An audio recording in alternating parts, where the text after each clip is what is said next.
Hello and welcome back to another episode of Dark Souls II Dissected. I've got a shorter episode for you today, so let's jump right into it. Sometimes I think about how a lot of Dark Souls 2 players were susceptible to trolling in a really funny way. This might even be one of the greatest trolls in Soulsborne history. Of course, that's a subjective thing that's impossible to rank. There's some really creative stuff that players have done in PvP before, for example. There was that video going around of someone using the Drake Sword to look like a noob, only to parry invaders on sight and menu swap for a devastating riposte. Or there was dressing like enemies in the environment, and watching invaders repeatedly fail at hide and seek. There's a lot of clever trolling that players have done before, but I'm simply going to nominate every time you see a message online that lies about an illusory wall in Dark Souls 2. Some of you will already know where I'm going with this, but if you're confused, why would I nominate something so boring and uncreative? All of the Souls games have nonsense player messages that lie about stuff all the time, especially about illusory walls. It might be the lowest hanging fruit for trying to mess with other players. It's so commonplace that if you see two messages spaced out from a wall, you can pretty reliably predict that the one closer to the wall is lying about a hidden path, and the one in front of it is commenting on that message, saying something like "liar ahead." But I'm not calling this the greatest troll because the trolls did anything unique or clever at all. Instead, it's very funny to me how the laziest trolling technique managed to cause way more confusion and frustration than it should have. In every other Souls game, if you found a message lying about an illusory wall, you'd hit the nearby wall, nothing would happen, and then you would move on. It's very unlikely that you'd stick to believing that the message had to have been telling the truth, and then post angry messages online about how it's annoying that the game has glitchy illusory walls that don't always work. That would be a silly conclusion to come to, wouldn't it? But this is what essentially happened to a lot of Dark Souls 2 players. Now, there is a mechanical change that underpins all of this, and it does make it a little more understandable for the players who fell for it. Illusory walls in Dark Souls 2 aren't cleared by attacking them. Instead, you have to press the interaction button without seeing an interaction prompt. If you're standing in front of one, it'll open with a single button press. This is also how they worked in Kingsfield. It's a kind of secret area with a legacy dating back to games like Wolfenstein 3D. The supposed problem here is that the button press you have to do is the same one for interacting with all objects. And if a message gets too close, you're going to read the message instead of opening the wall, because that normally has a hidden invisible prompt, and the message's prompt is going to get in the way. This is what a lot of people assumed. I've had to have seen over 100 complaints by now about this. Countless PSAs pleading with the community to please stop blocking illusory walls with messages. Don't put messages as close to an illusionary wall as possible. I'm so pissed that I can't squeeze into these doors because idiots are blocking them. How to open secret walls with damned messages in front of them? I'm sick of this shit. Why can't I delete these fucking messages that are placed near secret doors? How am I supposed to open them if the use button opens the message box instead? Messages placed directly in front prevent me from interacting. I highly doubt that all these times nothing happened, it was because I was being tricked.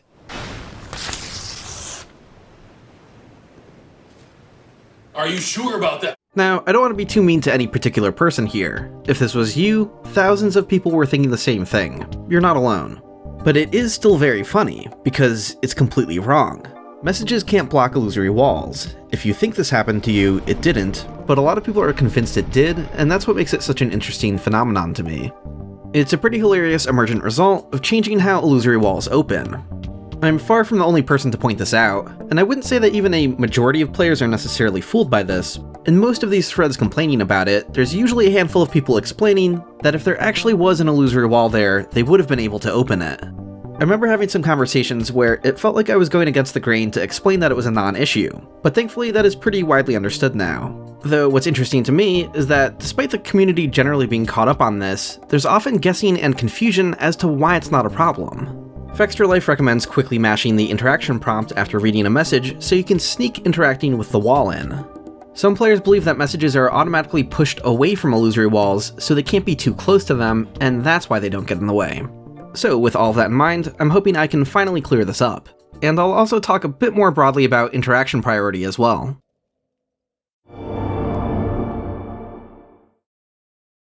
So it turns out that the idea of needing to mash the interaction button after reading a message is completely unnecessary and not why you're able to still get in. You're able to get in because the option to read messages automatically goes away if it gets too close. This was their solution for illusory walls not having a visible prompt. It just overrides everything else and gives the illusory wall top priority. Here I've modded a message to overlap with an illusory wall, closer than player messages can usually manage to get. It becomes very clear here that we only have a tiny space to read the message when the message is still in reach but the wall isn't yet. But the moment the wall is also within reach, you can no longer read the message, at least not initially. If an illusory wall is available, no other prompts will be visible. And when I say that all prompts go away, I mean it. Illusory walls are always immediately usable, even in situations that couldn't happen without modding. It wouldn't matter if you had a door inside an illusory wall, or a chest, or an NPC. Nothing can prevent you from using one. Shush. You idiot. Stay quiet. Heck, I even double-checked the burning the windmill prompt in the Earthen Peak. Not even that can stop an illusory wall. But people weren't off base about the game pushing messages away too. That is something that also happens.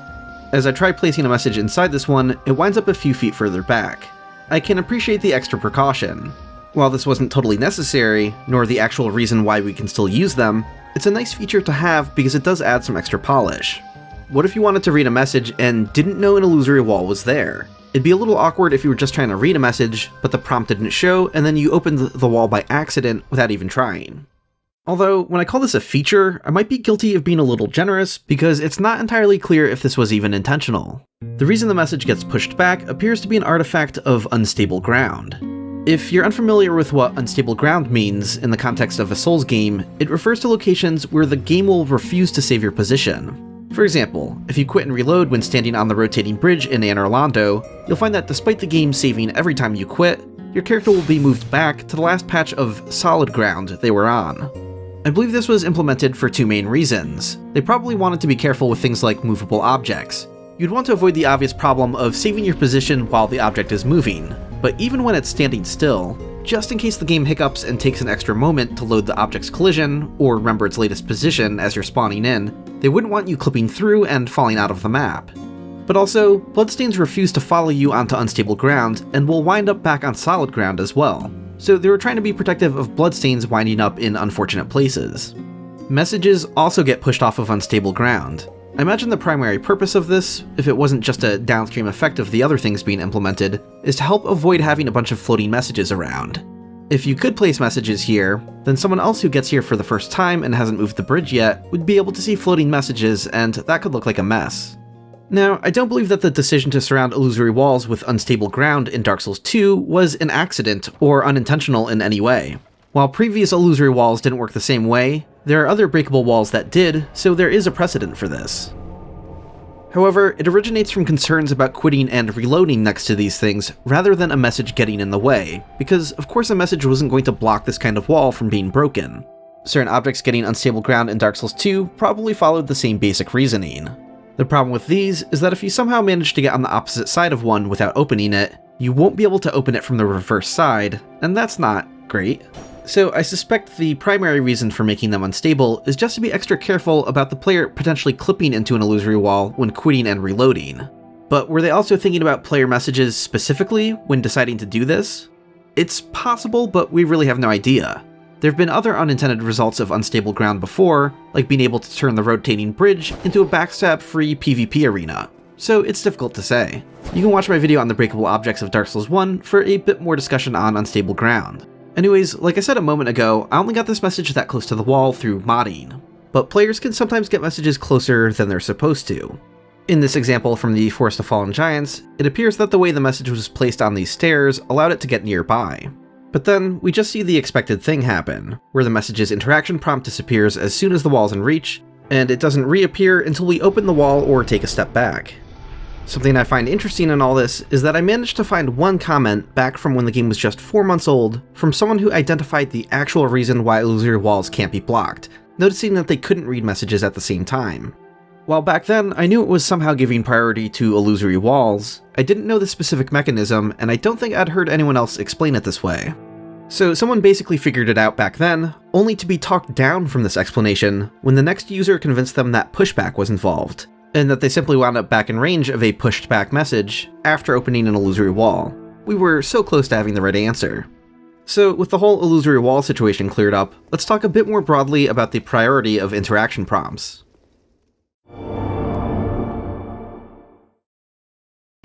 When illusory walls aren't involved, and you can interact with a couple things at once, the game will give you a choice on what you'd like to interact with by presenting you with a toggle button. In previous Souls games, that might require playing online in order to see messages, or an item is dropped against a door, and so on. But in Dark Souls 2, if you're not out of torches, you'll be reminded of this literally every time you use a bonfire. I always thought the priority of interactions was a pretty intuitive and frictionless experience, but I know a lot of players are going to disagree with me on this, having seen so many complaints about it. This old Reddit comment will probably be a pretty relatable sentiment to many, saying, how about in general, we stop putting messages in front of anything you activate by pushing A or X? Because the idea is that it's still annoying when messages get in the way of any of these things and not just illusory walls. But do they ever get in the way? Player messages and bloodstains are always deprioritized so that you never have to take a moment to toggle them away. If you want to climb a ladder, or open a door or a chest, but there's a message next to it, you would have to press the toggle button in order to read the message. By default, you're always going to interact with those other things instead. That's not to say that there might not be more fringe cases that can still cause problems for the player. Maybe you're hurriedly rushing towards a ladder and you're mashing the interact button before you get there. At some point along the way, a message may be in reach before the ladder is, because the message is closer to you. And then you might read the message instead by accident, I guess? I mean, even that's pretty easily solved by just continuing to mash the interact button. It's hard to imagine that costing you more than a few frames. Okay, before I piss anyone off too much for downplaying something they see as a legitimate game design flaw, just because I see this as a problem that seems overblown to me, I'm still on your side in that I'd be completely in favor of introducing further polish for the players who do find it annoying. Perhaps future Souls games could look back at the Dark Souls II illusory walls for inspiration, and similarly push messages back from things like doors and levers.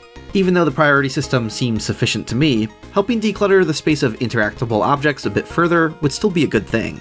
I've also always wished that we had more control over the multiplayer elements of these games. While there's a lot of players who play offline because they want to avoid invasions, there's also a lot of players who don't mind the multiplayer. But what they do mind is having the environment littered with messages and bloodstains. They want to explore for themselves without messages trying to point everything out. They don't want the extra visual noise that can sometimes be a detriment to the atmosphere, and just in general for the moment-to-moment gameplay, they simply don't want to see frequent interaction prompts appearing that they're not going to use.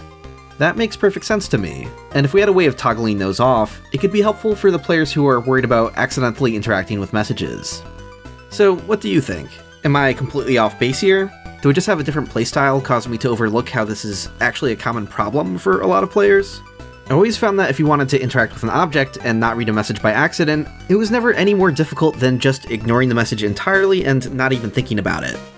That's not to say that there aren't other issues with interaction priorities and things that get in the way of what you're trying to do. The option to toggle through a couple different interaction prompts could eat the input for trying to two-hand your weapon, or maybe un-two-hand your weapon to pull a shield back out. That's valid. Though that's pretty specific, and I'm not sure that's what most people are complaining about when they talk about messages causing issues. A pretty funny one, where I'm not totally sure what the best solution is when players have the menu up and don't realize it. You're able to walk with the menu present, but you can't attack or use your shield or dodge, so the ability to move often confuses a lot of players into thinking they have full control of their character. This has probably happened to most of us at some point, but if you watch Let's Plays of Dark Souls, you'll find that it's an extremely common occurrence, especially for newer players. I've got to remember to close my menu. I keep having it open. Oh my god, dude, I so pressed B. What the fuck was that? No, what? I can't. Why can I attack? What the fuck is going on? Oh, to get me out of the menu. There we go. Oh no! We pressed the menu button. What? Yeah, you accidentally pressed the menu instead of, and now you have the menu up, which you need to take down. While these games have had a lot of their kinks ironed out over time, I find it funny that Elden Ring might be the worst offender here with another set of prompts it has. If you use a stone sword key but you're distracted while enemies are around, you might not notice that the prompt is still up on the screen, and you can't attack while it's present. And even though it can be cleared with the usual interaction button, it doesn't actually tell you what button you need to press, which may confuse some players. It's because that stupid stone sword key was lost with use message kept me from rolling. I hate it. And even worse, in my opinion, is that somewhere a heavy door has opened message. Because at least with a stone sword message, that happens in reaction to your actions, so it's easier to be aware of or ready for it. But in co-op, the heavy door message will display for all players, so you might not even be the player who pulled the lever, off fighting some other enemies, and then this text prompt pops up that prevents you from attacking. Alright, I pulled the lever. That's all there is up here, so... There's enemies. Damn it. We're all in this room that you're exploding with ice. We're all in this room. Oh, that's a lot of damage. Oh, we were literally all in that room. Oh my god. This is really baffling design and absolutely something that should have been fixed. It's kind of surprising to me that it was never patched out. Hopefully it won't happen again in future titles. I don't think it'd take any kind of coding wizardry to have a button press do two things simultaneously. My solution for this would be to just have the attack button clear the message and let the player attack at the same time. Or like, maybe attacking doesn't clear the message. Maybe you still have to press the interact button, but at least it shouldn't stop us from attacking. It seems like a pretty easy fix to me. Okay, so to get back into the mechanical side of the discussion here, let's get deeper into the weeds of things. While I was thinking about how player messages are deprioritized, I wondered how the rest of the prompts were prioritized with regards to each other. What dictates which of these will be on top? For starters, it turns out that illusory walls are a top priority that simply makes all other options invisible. But behind the scenes, you can actually still toggle them. You would have to use the illusory wall to make the prompts visible, sure, but if you press the toggle button, it'll swap the invisible prompts around. Right now, I'm going to press the toggle button. It doesn't look like anything happened, but now the item pickup is selected and that's what's going to happen. As mentioned earlier, one small quirk to this is that when you swap other prompts around, it usually eats the input that causes you to swap between two-handing and one-handing your weapon. Like right now I'm toggling through a few options here, but the player isn't repeatedly restancing their weapon. But this does happen when toggling the invisible prompts, which makes it feel like nothing is happening. So it wouldn't surprise me if this has never been noticed until Moonlight Ruin discovered it a few days ago. But illusory wall shenanigans aside, what about the rest of the prompts? Most players will never need to toggle between more than two different options, but you can toggle through more. I think the most simultaneous interactions that the average player might run into is probably 3. This could happen if an item drops on top of a message that's up against a door. The user interface appears the same in that it looks like there's only 2 things here at first, but the one behind actually represents what could be an entire list of things. Is there a limit to how many prompts we can toggle? If there is, I haven't found it yet. Welcome to the interaction amalgam. This could absolutely be taken further, but my current record is being able to swap between 12 different prompts, which is way more than you'd ever need. And having done this in a couple different levels, I was able to come up with a list of interaction priorities. Leaving out illusory walls, the highest priorities I've found are the examine prompts, which include things like the giant's memories, the bird's nest, and petrified NPCs. Then in descending order, we have climb up, climb down, open a door, enter the mist, open a chest, rest at bonfire, pull lever, set light or light torch, pick up item, read message, and lastly, touch bloodstain or pool of blood. This is far from every interaction in the game, but there was some novelty to me in seeing how this works. I sometimes wondered if only player messages and bloodstains were deprioritized, and if everything else was sorted by whichever prompt you reached first. But that's not how it works. At any given moment, if you can interact with a bunch of things at once, it'll resort the entire list based on all available prompts. But did I really have to learn about this through modding and testing? Can't we just data mine the priority system? And the answer to that is probably, but I have no idea. Community members like Foxy Hooligans and Jasper informed me that the priority system is already understood in the rest of the Souls games. It's usually governed by a parameter called action button, where the priority is determined by a numeric value. That makes perfect sense, and it seems like it probably has to work the same in Dark Souls 2, but action button. Action button? Where the hell are you hiding? Maybe someone already knows where this is located, but having talked to a few Dark Souls 2 modders, I'm finding that it seems that most don't know yet. At first, a parameter called keyGuideParam seemed like a pretty good candidate, but there's a few reasons why I'm suspecting that the priority isn't actually set anywhere in here, and is instead handled somewhere else. So I'll leave the video off on a small mystery here. If anyone can figure out where these values are set, I'd love to know. And if it's figured out, I'll mention it in a pinned comment below.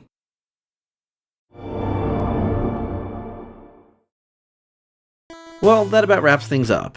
I had some fun digging up angry and confused discussions about player messages and illusory walls, but I really do want to reiterate that I don't want to shame anyone if they went through the same misunderstanding. Just a good-natured ribbing on everyone being horribly confused. And in some ways, it's still From Software's fault. Dark Souls 2 wasn't made in a vacuum. We could look at how the illusory walls open and say, oh, they just got the inspiration from Kingsfield. While that's probably part of it, the reality is that they had to have known that they were messing with player expectations. Changing how illusory walls work was an intentional curveball, so From Software was messing with us. And this change just happened to be the ultimate layup for people who like to leave false messages. Whenever I see later Souls games have the same kind of messages, it's cute and all, but they'll never hold a candle to how it messed with the Dark Souls 2 community. If you enjoyed this video and would like to support the channel, please consider doing all of the engagement things that help. I can also be supported directly on Patreon, that's patreon.com/illusorywall. I've also finally opened up memberships on the channel, and their tiers and rewards are basically the same as the Patreon. So check that out if you're interested. It's another way to support me directly if you'd prefer to do that through YouTube instead. I'd like to thank Moonlight Ruin once again for modding and testing assistance, and Lord Radai for continued support with Debug Manager. And an extra special thanks to all of my backers at the Evil Vagrant tier. Aeronar, Basileus, Colin Graham, Europa, Gary Marshall, Inciaratable, Jack Gerhart, Kat Guruma, Kiko Abad, Chris, Lazy Tangent, Matt, Ronax, the Majalis Duo, Willpower Smith, and Zelther. Thank you all so much, and have a great day.